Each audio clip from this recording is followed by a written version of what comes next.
show in order for it to be heard. It can be heard all over the world, global. The best and easiest way to listen to Afrik Best Radio on your phone, in your car, is via Best Radio is online radio, is either pre-recorded MP3 files or live via a microphone broadcast that are streamed over the internet. With Afrik Best Radio, we are not limited to one geographic area or dependent upon syndication partners picking up your show in order for it to be heard. It can be heard all over the world, global. The best and easiest way to listen to Afrik Best Radio on your phone, in your car, is via the appropriate app, Afrik Best Radio, official apps. Our website at www.afric advertising can help you to... It's the award-winning radio program where we play your music your way all day, every day. Your online radio. The new online radio that makes you happy. 24/7. You voted. You requested. This week, this is the Power 10 Countdown with your host. Hello and welcome to Storytelling. I am your host Richard and we are brought to you by Afrik Best Radio. This week we'll be taking another look at a book and doing another book review for you all. And this week we'll be looking at a book called Everyone's an Alien When You're an Alien Too by Jami Sons. This is a book that tackles such topics as existentialism, loneliness, and emptiness, while doing it all in a tone that would be more fitting of a children's book than of that would be tackling these kind of tones. So don't go anywhere and stick around because we'll be jumping right into the book and seeing the contents and all that stuff right after we get back from the break. Stick around. If you have a request or shout out, hit us up live in the studio. This is your favorite station. Stay tuned. You voted. You requested. This week, this is the Power 10 Best Radio is online radio, is either pre-recorded MP3 files or live via a microphone broadcast that are streamed over the internet. With Afrik Best Radio, we are not limited to one geographic area or dependent upon syndication partners picking up your show in order for it to be heard. It can be heard all over the world, global. The best and easiest way to listen to Afrik Best Radio on your phone, in your car, is via the appropriate app, Afrik Best Radio, official apps. Our website at www.africbestradio.online. Our partners that offer apps include Afrik Best Radio on Pandora, Afrik Best Radio on Last.fm, Afrik Best Radio on iHeart, Hit us up live in the studio. and Welcome back to Storytelling, and welcome back to our first part of the program where we first take a look at the book. So right away, we can see that the book that we're looking at right now is a hardcover book called Everyone's an Alien When You're an Alien Too. This book is rather strange or special in the way that it is presented. The book itself is written from the perspective of an alien who is coming to Earth to study about humans and the way that they live, interact, and all that kind of stuff. But the way the book actually goes through things is a little bit strange. First of all, if you open straight to one of the pages, it is pretty obvious that this book is not heavy on words in some of the pages. Rather, there's a picture, or in this case, there's a picture that shows two different timelines. The first timeline where the alien meets a tree, and the second timeline when he is walking away from it, and just a few words of dialogue. In a sense, this is a visual novel in the way that the pictures help tell the story of the book. However, some pages would also have more word-dense kind of structures, such as this page over here. While there's a picture on one of the pages, on the other page you can see that there are a lot of words on here. Well, relatively speaking, this isn't a lot of words for people who are used to reading novels and all that kind of stuff. But in terms of this book, it is quite a lot. And it is this kind of shift in the way that they change the kind of tones and the way that they change the kind of structures of each of the pages that give this book kind of a unique feel. That's not the only thing, though, because there are other stuff, such as the way they use words, as well as the topics and the things they tackle that give this book kind of the feel that it has. First of all, this alien book is not a difficult read to pick up in terms of understanding and in terms of grammar.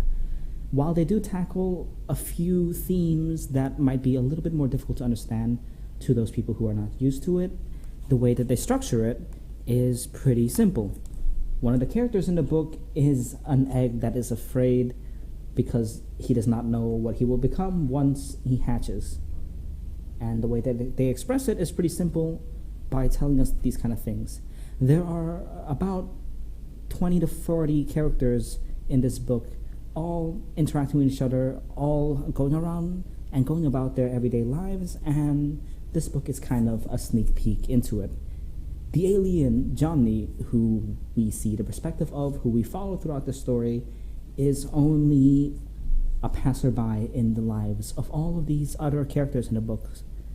They have their own established character arcs, they have their own established characterizations and personalities, and at the end of the book, in most cases, they remain the same. In most cases, these characters have already progressed and have already reached the point where they are at now, and that's fine.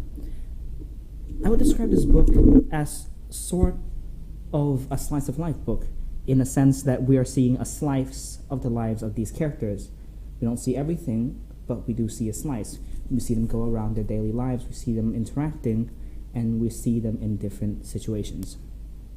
A lot of the characters in this book are extremely well characterized in the way that they are drawn, even though the drawings themselves are quite simple. If you're able to see, this is the egg character that I have mentioned earlier, and all he is an oval with a face on it. And this kind of theme kind of goes throughout the book, as in all the characters have a relatively simple design, but each design of these characters, in terms of the way that they're drawn, really does catch the attention of the people reading and allows them to instantly recognize what the character is about. The owl that is meant to be smart wears glasses. The alien, who is meant to be different from the other aliens, has a slightly different design, if you can see here, in the way that his head is drawn as well as his body shape is drawn. In a sense, this book does a really good job in illustrating the different type of emotions and the different types of feelings that each of the characters feel.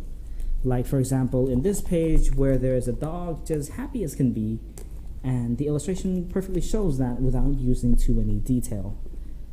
And the reason this is important is because now you have a type of visual storytelling that does not put too much information in front of the reader, that does not overwhelm the reader with so much detailed information that you can't catch the small things.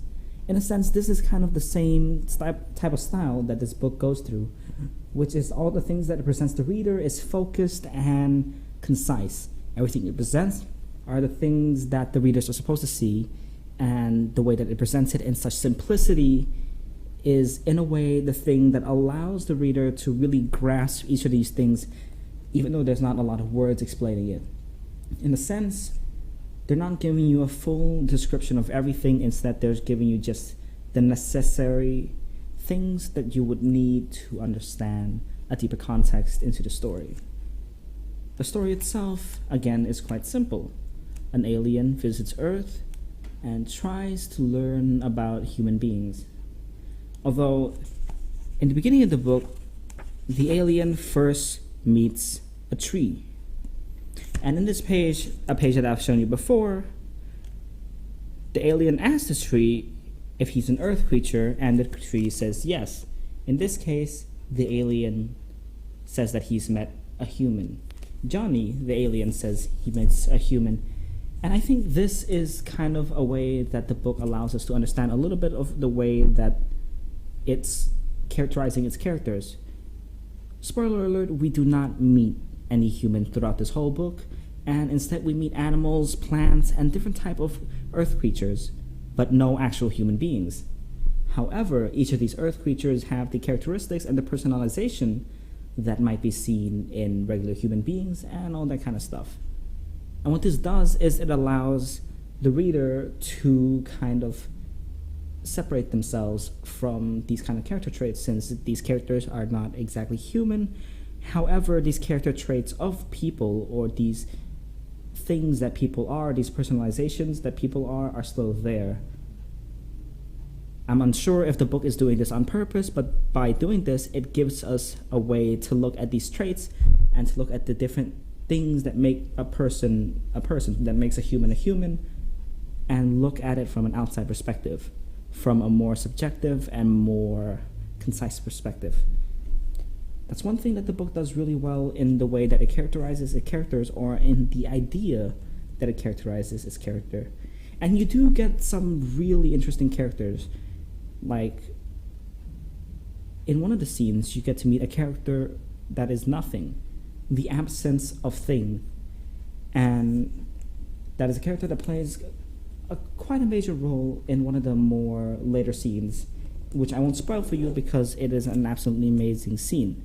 In another, you would meet a character who's a polar bear, as can be seen here, who is feared and scared by all the people, or all the other characters in the book, because the polar bear is big and scary, but it does give you a little bit of deconstruction on the type of character the polar bear is, as in the fact that although he is big and scary, that is not exactly everything that he is, and there are more things beneath the surface. It assigns each of its characters with a personality trait that is forthcoming and which is at the forefront of each of the personality traits, or each of the characters, which allows the reader to instantly grasp and instantly make a judgment on each of the characters based on basically a few things that they say at first. However, a thing that this book also does is that over time, Johnny, the writer, and Johnny, the alien, explores the more nuanced little bits of each of the characters. You go deeper into the character and understand more and more things as you unravel little things about the character. And a perfect example of this would be the dog. The dog character shows up pretty early on, and basically his personality trait is that he's happy all the time, like dogs are really often shown to be. However, the thing is, the dog, in terms of the story, is not able to speak. The dog himself only speaks in hearts, or at least in the story, the dog's speech is characterized in hearts, which means that throughout the story, you don't really understand what the dog is saying. And a brilliant way that they use this is that near the end, we do see a little snippet into the dog's mind that allows us to understand a little bit more of the way he thinks, a little bit more of the way that the dog is operating, and gives us that little bit of a look into his personality that might not have been provided otherwise.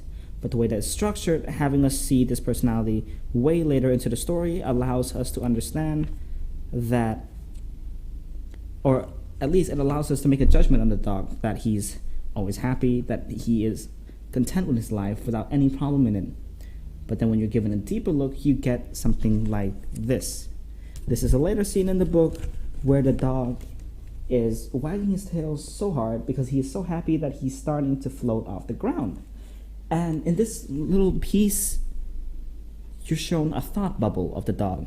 And this time, you're no longer listening to what the dog is saying, but you're in his head and listening to what he's thinking. And the dog says, "I am always happy, but then it saddens me that I can never express how happy I am in words others understand. I think about all those who I love. If I can never express how happy I am to those who I love, can I ever truly be happy? Can I ever truly be happy if I am alone in my happiness?" And in these little few lines that the dog is provided, you get this deep understanding of his character, how even though he's happy, even though he's excited all the time, he has this kind of loneliness where he can't fully explain his happiness to the other characters in the book. And this is an example of how the simplicity in the way that it's structured really works well for this. Because the dog is introduced, a personality trait is assigned, and later the personality trait is deconstructed. This is one of the ways that the book tackles its themes which we will be getting into in depth in the second part of our program. But for now, we'll have to take a short break. So don't go anywhere and stick with us, because we will be right back with the second part of the program. This is Storytelling My name is Richard. I will be your host, and we will be see you in a bit. If you have a request or shout out, hit us up live in the studio. It's the award-winning radio program. Welcome. This is your favorite station. You voted, Stay tuned. you requested. This week, this is the Power 10 Countdown with your host. You voted, you requested. This week, this is the Power 10 Countdown with your host. Where we play your music your way all day, every day. Your online radio. The new online radio that makes you happy. If you have a request or shout out, hit us up live in the studio. Welcome. This is your favorite station. Stay tuned. You voted, you requested. This week, this is the Power 10 Countdown Afrik Best Radio with your is host. online radio is either pre-recorded MP3 files or live via a microphone broadcast that are streamed over the internet. With Afrik Best Radio, we are not limited to one geographic area or dependent upon syndication partners picking up your show in order for it to be heard. It can be heard all over the world, global. The best and easiest way to listen to Afrik Best Radio on your phone in your car is via the appropriate app, Afrik Best Radio, official apps. Our website at www. Hello, ladies and gentlemen. Welcome back to Storytelling. Once again, I am your host, Richard. We are brought to you by Afrik Best Radio, and welcome back to the second part of our program where we go in depth on the themes that this book presents. One of the themes of which is something that has been brought up by one of our commenters, which I would like to read. From Maddie Skeleton, they say that, I believe that by not using actual humans, it differentiates all the characters from each other visually, as well as gives off a sense of everyone being an alien. And in a sense, this is another reason why the characters are not people. This is the more obvious reason, which is connected to a theme which I haven't mentioned yet because it ties in greater to the theme that everyone's an alien, basically the thing that the book is titled for. In the way that, or at least as Maddie mentioned, in the way that these characters are written, each of them are a different species, which is a little tad bit of brilliance on the author's part, where in this case, everyone to everyone else is, in a sense, an alien. They're not the same species, they might not even live in the same type of environment or ecosystem, and it's this kind of differentiation that gives the book its kind of theme where if you think you are a stranger, then basically everyone else is kind of a stranger as well. Everyone's an alien when you're an alien too is the title of the book, and it plays a big role in the book.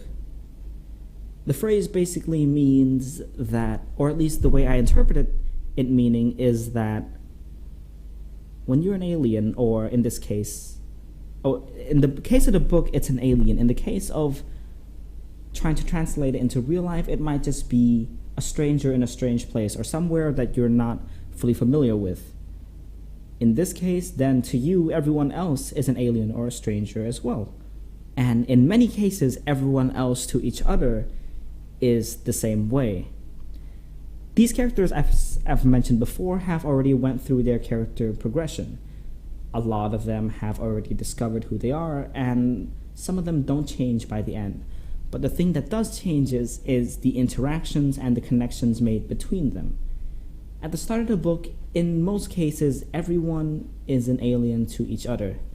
They know of each other, but they might not have been in the same type of connections that we see at the end of the book. Johnny, the alien, kind of becomes a catalyst for a lot of these connections, but it draws back to the theme where everyone is an alien. Johnny being the catalyst also works well in this case to show that even if you're an alien, you don't have to be a stranger forever. A lot of the connections in this book are connections that might not have happened otherwise if the catalyst of Johnny the alien was not present. And some of these connections, such as the conversation between the bear and the bee, as well as the otter and the hedgehog, which are amazing characters in these books. These are interactions that were brought into play by these characters being in close proximity to Johnny, and in this case it allows this kind of sense that everyone is kind of getting to know each other. So it does give a sense of progression. It does give a sense of development and it gives a natural sense of development because instead of just being told what each character is and what each character's personality traits are, we're being shown them opening up to each other. And in this way, we get this outside view of each of the characters, allowing us to understand different things about them. And again, as I mentioned before, this goes back to the theme that in the beginning, when everyone's a stranger, in the beginning when you're the stranger, most likely everyone is as well. But that's not the only theme that this book tackles. Another theme that has been tackled by this book is the one of existentialism. Basically, themes about what it means to be alive, what it means to be human, what it means to be in general. And this book does a great job of tackling this by giving different perspectives and different kind of outlooks on life, as well as a few different things. There's a character in this book that shows up around halfway through, and the character is a turkey. The turkey ends up giving some advice to the alien, Johnny, who in this case is feeling a little bit down by the concept of nothing and the concept of loneliness and sadness. When the turkey shows up, he gives a bit of dialogue, and I'll be showing you that quickly and then discussing what it basically means to the themes of existentialism. This is the scene before the turkey shows up, and I'm unsure if you can see it, but what it is that Johnny is alone, and the next page, in a little spark of brilliance, is absolutely blank, showing just how alone he is. But once you turn the page, Johnny is still on the same side of the page, but now you get a turkey who shows up. And he says, never be sad about the past. It has already happened, and you cannot change it. Instead, focus on what truly matters, being sad about the future. There are many reasons to be sad. You may be sad because you feel alone. The comforting thing about feeling alone is that everything that has ever existed also knows what loneliness feels like too. You may be sad because you are sad. It's okay to be sad. But if you are sad because happiness is fleeting, just remember that sadness is also fleeting too. When you are sad, it's okay to let yourself be sad. That's okay. Enjoy your sadness. One day, even your sadness will be over too soon. And in this next page, where you finally see the turkey giving us his kind of philosophy in life, which you see in a lot of different pockets as well, but this is one of the more direct ways that it's mentioned. You have this sequence of events. An explosion of light, the universe is created. Earth forms, plants grow, a grape falls off a vine and dries. Everything happens for a reason. In this short, brief little, relatively comical little skit, you're given the turkey's whole kind of ideal and viewpoint of life. Everything happens for a reason. Things that have already happened cannot be changed, so just move on and laugh about it. This is the last scene that the turkey is in this book, and after that, he kind of just disappears. And in this case, it also transfers to another theme that the book is tackling, which is loneliness. And the way it tackles loneliness is brilliantly exemplified by the character I've mentioned before, the character of Nothing. Nothing is a character that has relatively kind of a tragic existence. Nothing only exists when no one is there, so in a sense, Nothing will always be lonely. Nothing the character can only exist if there's no one else there, which means that either most people are gone or all people are gone. Throughout the story, Nothing is a character who appreciates loneliness and who understands the importance of which. But later on in the story, there is a part where Nothing does feel unappreciated, and let me just show it to you.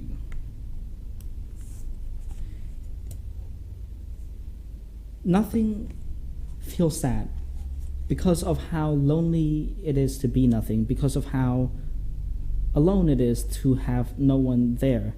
So this exchange of dialogue happens. Nothing says, "Oh, maybe I should disappear. I do not think anybody here needs me. I'm going to leave." Johnny then tries to confront Nothing by saying, "No, don't leave. Don't be sad."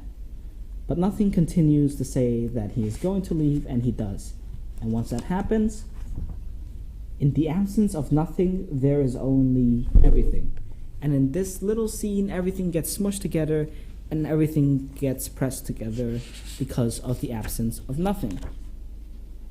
And it is only in the absence of nothing that nothing is finally appreciated and he comes back, in which case everyone leaves again. And loneliness isn't only tackled in the case of nothing, it is also tackled in a lot of other cases, in characters that feel like they can never be a part of any community or in any type of relationship because of who they are. In this case, I'm talking about the character of the tree that we've met early on. By being a tree in nature, he is unable to move from place to place and make connections with people who are moving around. In this case, he is extremely sad about people always leaving him and extremely sad about never having anyone stay. And that's just another way the book allows us a look into loneliness and into the way that they tackle this kind of things. Beyond that, we have the theme of basically fear of the unknown. And it is tackled in so many ways that I'll just mention one or two to you, such as the way that the egg, as I mentioned before, is afraid of not knowing what he's going to become once he hatches.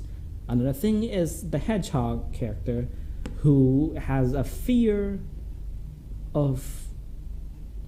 Well, let me rephrase that. The hedgehog character in the beginning of the book discovers a new passion for art and tries to tackle dance. However, he is unable to do this and then has a fear of expression, a fear that he might not have anything to express and anything to put out as art.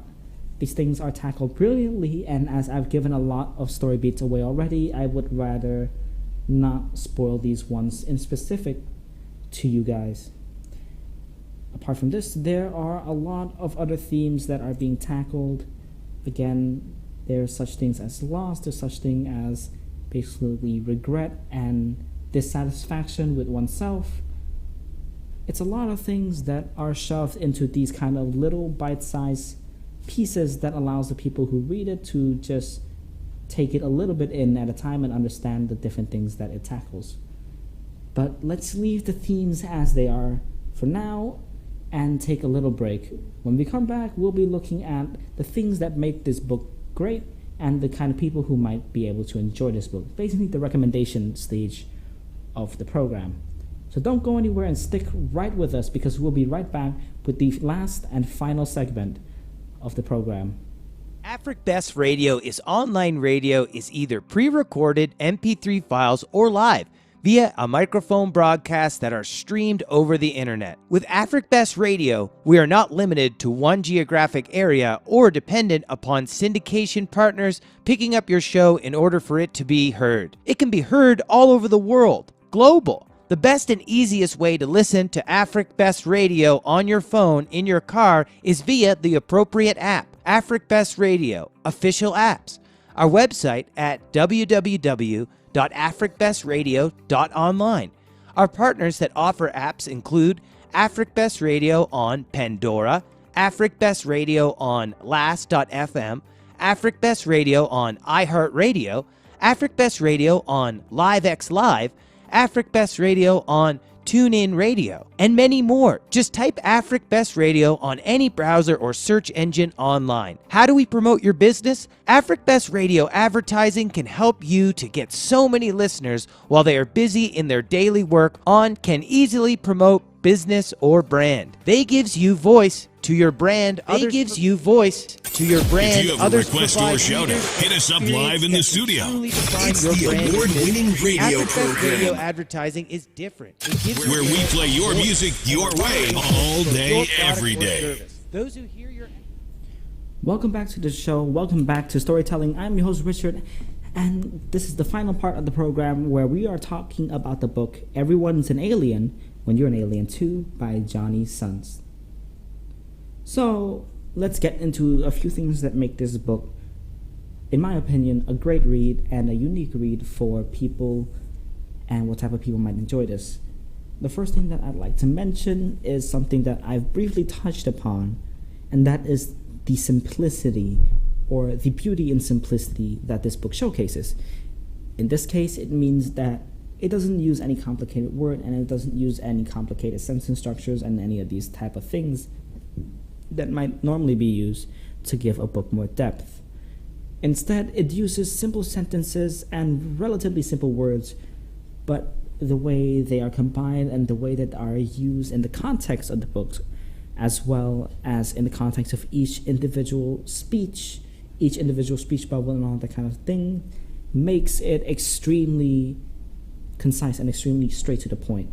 It allows you to get straight to the themes and the ideas and the juicy parts of the book while not really getting rid of any depth, because the wordplay and the sentence structures in this book, although mostly simple, do mix together in a way that really gives it a kind of ebb and flow that you can't even find in some more advanced books. Another thing the book does amazingly well in terms of simplicity is, again, the character designs. None of the characters are colored in, and most of the characters are drawn with thick, dark lines as outlines and little facial features. Most of the faces of the characters consist of 2 dots for eyes and a line or a curvy line for the mouth. It's a simple character design, it's a simple character palette that allows you to basically get all the information from each of these characters instantly. But the strength of the characters don't come from the simplicity itself or just the simplicity, but the expressiveness that the author is able to give this simplicity in just the way the character holds their body, in just the ways that the characters glance, the way that their mouths are placed and the eyes are placed on the faces of characters. You get a sense of emotion and you get a sense of different type of feelings that each of these different characters produce. And in just this simplistic way of expressing the characters, you're able to fully get the emotions from the characters, which in some cases is pretty difficult to do.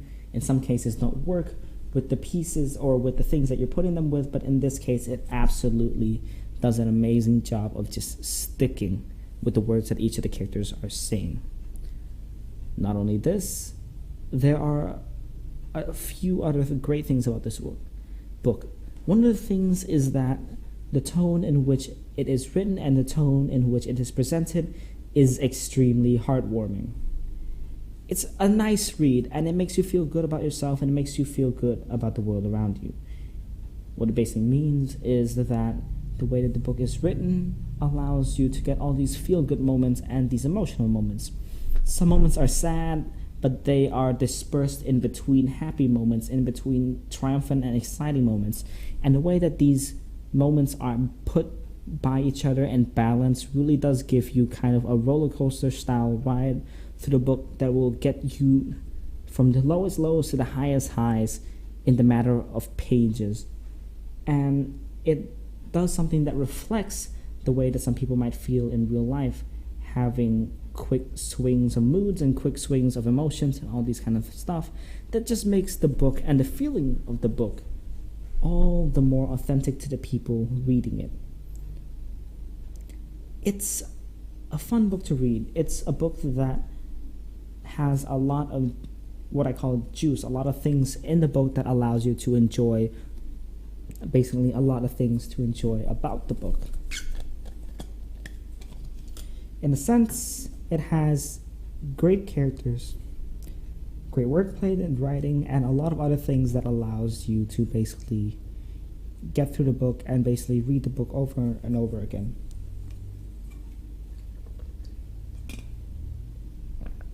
The book has this kind of rereadability that you can't find with a lot of books. Basically what that means is that after you read it once, you can read it again and again. And this can be done a lot of ways, as I've mentioned before. You can add a lot of depth, you can add a lot of fun, this book does a bit of these two things, or a lot of these two things interspersed with each other. The book, again, is an extremely fun read. Following the characters is extremely enjoyable. But not only that, there is a lot of depth to each of these characters. Rereading it, you'll see that some stuff in the beginning is recontextualized by the things that you see at the end, because these characters are consistently written, and the things that are shown about each of the characters aren't always what the characters are, but always make sense in terms of who the characters are. Sometimes you don't show your true selves from the beginning, and some of these characters really exemplify that, such as the tree. Rereading the book for the second time or the third time really does allow you to get into the minds of each of these different characters and allows you to discover new things each time. On top of the fact that it is just extremely enjoyable to follow all these different characters and to follow all these different people or humans, in the way that the alien calls it, along their journey through the book. However, that's not the only things that are amazing about this book. Another thing that does really well, as I mentioned, the themes and all that kind of stuff, but the way it's presented.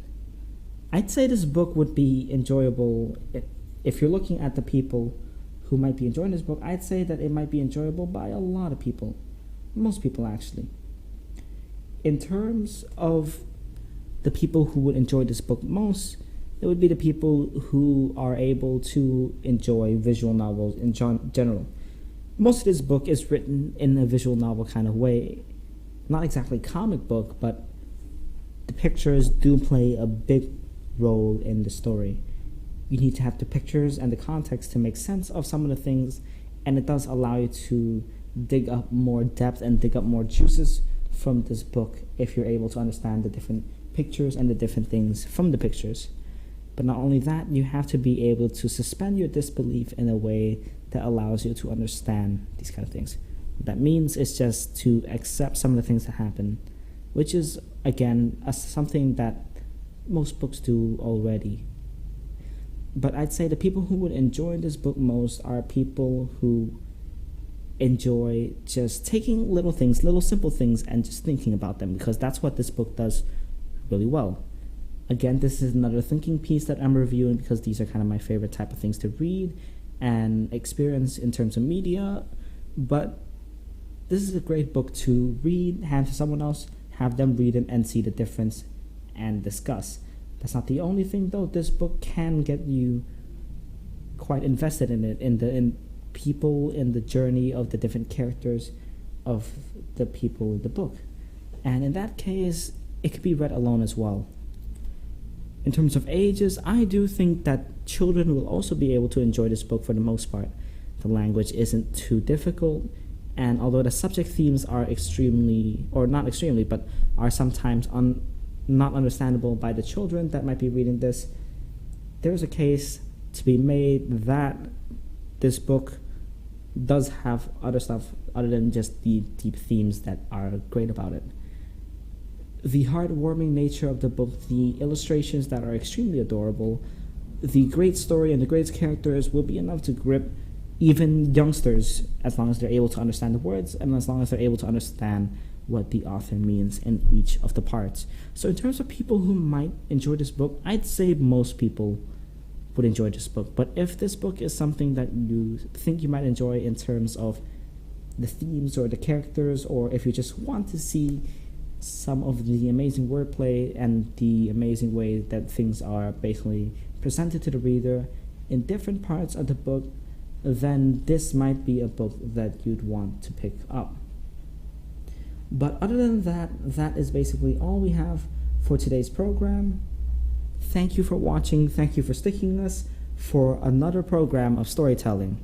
We hope that you learned something about the book, and I hope that you'd be interested in picking this book up and giving it a read, because it honestly is a good read, and I do think that more people should have a chance to experience it. Other than that, this is all we have for today. Thank you for tuning in to Storytelling. I was your host, Richard. We are brought to you by Afrik Best Radio. Thank you and goodbye. It's the award-winning radio program. You voted. You you requested. This week, this is the Power 10 Countdown with your host, where we play your music your way all day, every day. Afrik Best Radio is online radio is either pre-recorded MP3 files or live via a microphone broadcast that are streamed over the internet. With Afrik Best Radio, we are not limited to one geographic area or dependent upon syndication partners picking up your show in order for it to be heard. It can be heard all over the world, global. The best